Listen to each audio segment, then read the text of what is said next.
கொடுத்துருக்க கேள்வியை நான் அப்படியே எழுதியிருக்கேன். 30 நபர்கள், அவங்களோட சராசரி வயசு 15 இருக்கு.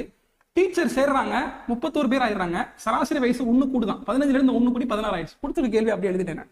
இப்போ என்ன கேட்டிருக்காங்கன்னா, புதிதாக சேர்ந்த ஆசிரியரோட வயது என்னன்னு கேட்குறாங்க. இந்த மாதிரி ஒருத்தவங்க சேருவாங்க, அதனால சராசரியில் ஒரு மாற்றம் ஏற்படும்.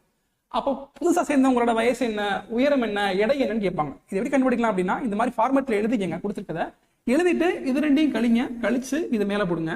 அதே மாதிரி இது ரெண்டையும் கழிங்க, இதை கழிச்சு கீழே போடுங்க. கரெக்டுங்களா? போட்டானா மாதிரி போட்டுக்கிட்டேன், ரெண்டு பக்கமும் கழிச்சு மேலேயும் கீழேயும் போட்டுக்கிட்டேன்.